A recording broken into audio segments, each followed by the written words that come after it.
You can't even do housework properly anymore. So you're no longer of any use to us. I agree. It's time to fire this housekeeper, right? Great! I can finally say goodbye to this old hag. My husband and mother-in-law were shouting at me in a wheelchair, and my daughter cursed at me without any sign of care. In front of me are the three of them, looking down at me with a wry smile. Are they waiting for my reaction? If you're going to go that far, I won't show any mercy either. You will see. I will make you regret it. My name is Anna Taylor, 30 years old. I'm a freelance writer working from home and a housewife. I got married 2 years ago and live with my husband, daughter, and mother-in-law. My husband Jared is 5 years older than me. I met him 3 years ago through a dating app I started with a friend. Jared and I both like watching movies. We had a lot in common, and we exchanged numbers right away. He was a mature man with a smart attitude. I was attracted to him, and we started dating. 6 months later, he proposed to me, and we decided on our marriage in no time. However, there was one problem we had to deal with in order to get married. That was the existence of Maya. Maya and I are not related. She is a child between Jared and his ex-wife, and she was already 10 years old when we got married. She is now a junior high school student. I still feel a big gap between us. I can understand why it's difficult to think of me as her mother, but still she hates me so much. Until recently, she has ignored me even when I try to talk to her. Now she makes fun of me without a doubt. Just the other day, while I was preparing dinner, Maya came home after finishing her after-school activities. I called out to her to ask her about her day, but she didn't respond. I was thinking of it as her ignoring me as usual, when she threw something at my back. I looked at what had fallen, and saw that it was a bag containing Maya's gym clothes. She glared at me as I picked it up. I will use those tomorrow, so wash them quickly. I spoke to Maya with a puzzled look on my face.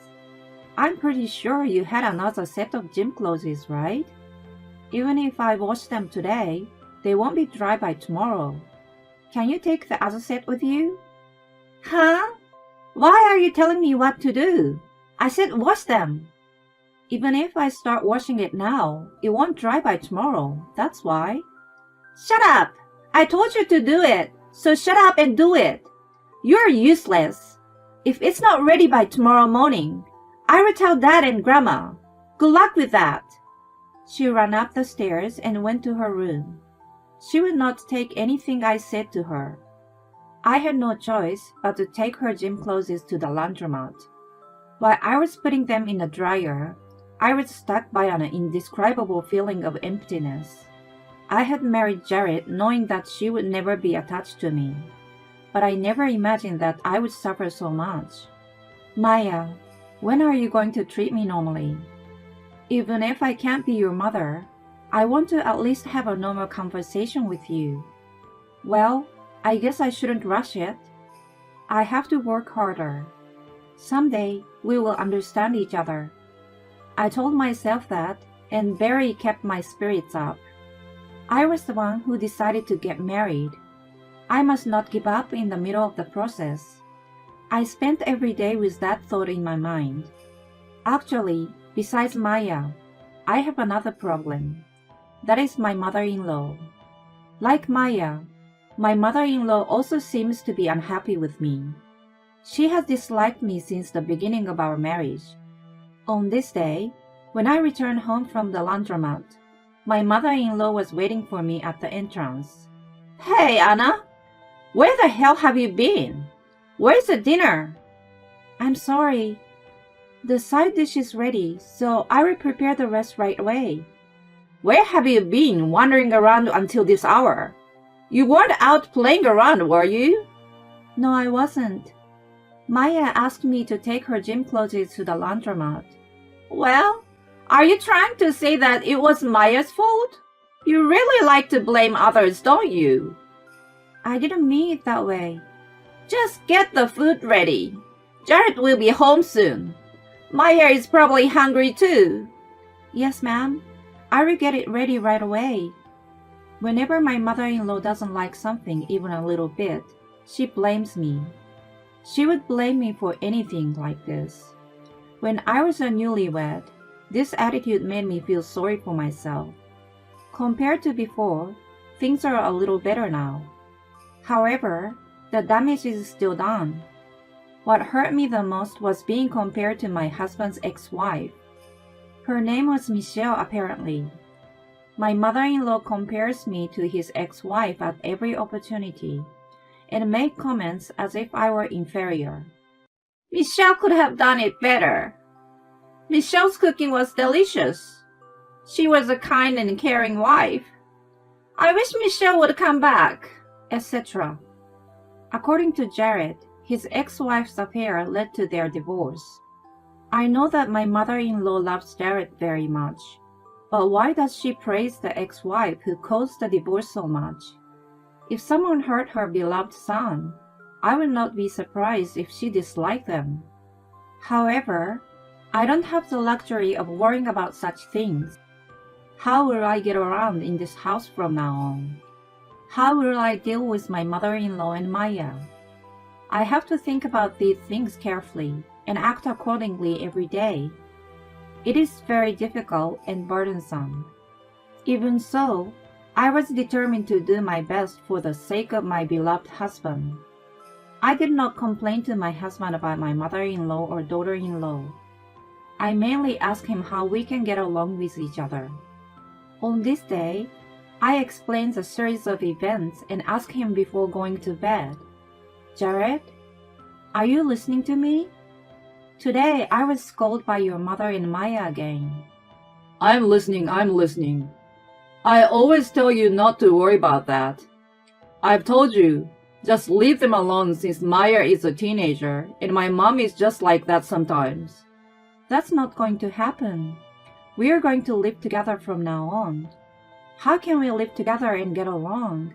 Jared, you should think about that a little too. Without taking his eyes off the phone, he replied in an uninterested tone, so I questioned him firmly. Please, I'm serious here. Asking for advice. I can understand they don't like me, but your mother compares me to Michelle, you know. What? Michelle? She says that Michelle was a better wife than me. She's always telling me that. You should put yourself in my shoes a little bit. I really want to have a good relationship with my mother-in-law. Well, even if you say so, I'm sure it will turn out the way it's supposed to. Time will tell. That's just nonsense. Nonsense? I'm very serious. All you have to do is make an effort to be liked by my mother and Maya. Think about it and just do your best. My husband patted me on the shoulder, said good night, and pulled the covers over him. I wondered if he was really asleep or if he was just pretending. No matter how much I called out to him, he never responded. The next day, while I was preparing breakfast, Maya came down from her room. I hand her the gym clothes neatly folded and bagged as she prepares for school. Here you go, Maya. This is the gym clothes you asked me for yesterday. Maya, are you listening to me? These are from yesterday. Shut up! I can hear you. I'm ignoring you on purpose. Don't you understand? Ignore me? You could at least talk to me a little bit. What? You want me to say thank you or something? Huh? Maya sighed heavily and took the gym clothes from my hands. Then she said in an irritated tone, You're so annoying every time. You're acting like you're my mother. You shouldn't have married Dad in the first place. Oh, Maya, that's too much. So annoying. Why do you make me so irritated from the morning? You're really making me sick. She didn't touch the breakfast I had prepared, but ate the bread my mother-in-law had bought for herself. Then she thanked her grandma for the food and went off to school. I went to the door to see her off, but of course, I didn't even get a reply. I had no choice. I should eat the breakfast she left. But when I went to the living room, I found that the dishes that should have been there were gone. The dishes I had made had been dumped in the sink. What is this? Why? Then I heard a small giggle from behind me. There was my mother-in-law with a smile on her face. No way! Did you do this? Yes, because it looked so bad. Maya didn't seem to want it, so I threw it away for her. How can you be so terrible? Why did you do this? Terrible? It's your fault that you can only cook such bad food. It's all your fault. Why? No matter what I said back, my mother-in-law paid back double with her words. She kept attacking me one-sidedly. On top of it all off, she followed me to the grocery store. A few hours later, the worst happened to me. I was on my way home after finishing the shopping ordered by my mother-in-law. That was when I was involved in an accident. I was taken to the hospital by ambulance, but my right leg was left paralyzed. It became difficult for me to walk by myself. The doctor told me that I would have to live in a wheelchair for a while. Although my life was not in serious condition, I was hospitalized for a few days. The hospital must have contacted my family. Soon after, my husband, mother-in-law, and daughter-in-law came to visit me in my hospital room. I was sitting in my wheelchair, and all of them were lined up in front of me. Did they come to see me because they were worried? I was delighted and thanked them. All of you are here. Thank you so much for coming. Is your leg going to heal? My husband asked anxiously. I shook my head and answered without breaking my smile. The doctor said it might be better than it is now, but that it would be difficult for it to heal completely. It would be a little while before I can walk on my own. I see.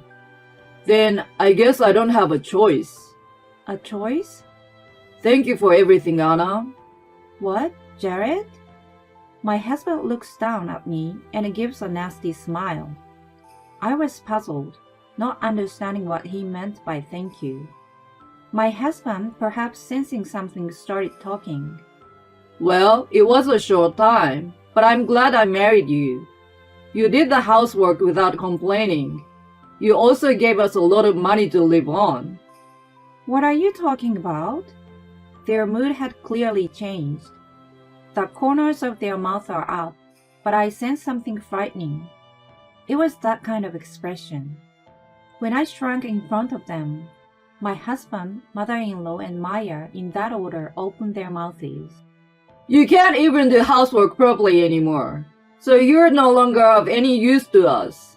I agree. It's time to fire this housekeeper, right? Great! I can finally say goodbye to this old hag. My husband and mother-in-law were shouting at me in a wheelchair, and my daughter cursed at me without any sign of care. I was so shocked that my body stiffened and my legs trembled. My husband, looking down at me, finally gave me his final words. I married you and kept our marriage also that you could take care of the house. In other words, you are no longer of any use to me now that you are in a wheelchair. Oh no, does that mean... Divorce is what it is. Thank you for being my housekeeper all this time. As soon as you get out of the hospital, take your stuff and get out of our house. My husband took the divorce papers out of his bag and slammed them down in front of me. His part already filled in. Without waiting for my reply, they left the hospital room. The door to the room closed, and the sound of their footsteps and laughter faded away. At that moment, my heart was already filled with anger toward them. He never liked me from the beginning. He married me and used me to take care of his daughter. This is unforgivable. All three of them. I will never forgive them. I signed the divorce papers right then and there and called my mother. I explained the situation and asked her to submit the signed divorce papers to the city office. A few days later, I was safely discharged from the hospital and headed for my parents' house. I asked my parents to tell my in-laws that I had filed the divorce papers and to pack up my belongings. I returned straight to my parents' house. I would never see them again. I felt somewhat relieved and decided to start a new life. 5 years later, a familiar named Jared appeared on my phone. I had forgotten to block his number. I did not answer the call and deleted his information from my phone. The next day, my former family showed up at my parents' house. When they saw me, they knelt down on the ground. I was puzzled and wondered what was going on when Jared suddenly looked up and started, Help us! What? What do you mean so out of the blue? Please, Anna! You're the only one I can rely on. What is this about? I need you to lend us some money. Otherwise, we can't make a living. If I sum up his words, this is what it was. For a while after I left, they were living a comfortable life. But when Maya entered a private high school, their finance had become more difficult. The reason was that Maya was stealing money from the house to buy the things she wanted. Not only that, Jared's mother was also using her son's salary to indulge in beauty treatments and luxury brand goods. When their savings ran out, they began to borrow money. They were unable to repay their debts, and they were forced into a situation where they couldn't borrow any more money. The biggest issue right now was Maya's tuition. She couldn't keep up her grades, so they apparently have to pay high fees to keep her in school. They tried for a scholarship, but her grades were so bad that she's on the verge of being expelled from school. Jared rubbed his head against the ground with tears in his eyes as he finished telling me what had happened. Please, please. It's just as I said. You must have made a lot of money. So I'm begging you, please lend us some money, even if it's just a little. His mother and Maya followed as they begged together. I was deeply disgusted by them. 5 years ago, they kicked me out of the house after bullying me every day. Then they come back like nothing had happened, when they're in need of money. I knew that I was still being used for their convenience. I was even getting angry. The next thing I knew, I had turned on the faucet at the front door and was spraying water at them. What the hell are you doing, you bitch? Again, all three of them screaming and yelling. Hey, what are you doing? It's so cold. Don't get carried away, you old hag. We are relying on you and begging you to help us. This is obviously not the way to ask for help. Once their true nature was exposed, I blurted out my true feelings, which I had been keeping in my heart all this time. Relying on me? I never asked you to rely on me. You used me for your own convenience, and now you want me to help you out because you're in trouble? That's bullshit. How much more do you have to mock me? What? What the hell? How dare you talk to me like that? We are in so much trouble. I don't care. I don't care how much trouble you guys are in or whether you are starving to death. I don't give a shit. Rather, I'm glad you're in trouble. This is what you deserve. I will never help you in a million years. Why don't you guys just lick each other's wound and suffer for the rest of your lives? After I finished spraying water on them, I slammed the door as hard as I could. I locked the front door and physically cut them off. For a while after that, there was yapping and screaming in front of the house.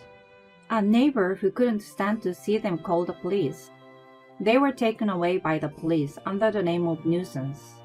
The rumor that they got into trouble with the police spread throughout the neighborhood. Eventually, the story reached Jared's company. Unable to bear the side-eyeing from his colleagues, he resigned voluntarily. As a result, they were unable to pay Maya's school fees, and she was forced to drop out of high school. Now each of the three is working to pay off their debts. They seem to be cooperating with each other, but when they meet each other, They are always blaming each other for their problems. The family relationship is deteriorating day by day. From my point of view, this is all I can hope for. I can only say that they deserved it. I, on the other hand, am still working at home while being taken care of by my parents. My leg has become much more mobile, and I'm now going to rehabilitation to make a full recovery. I cannot thank my parents enough for accepting me back after my divorce. From now on, I'm going to enjoy life to the fullest for my father, mother, and myself.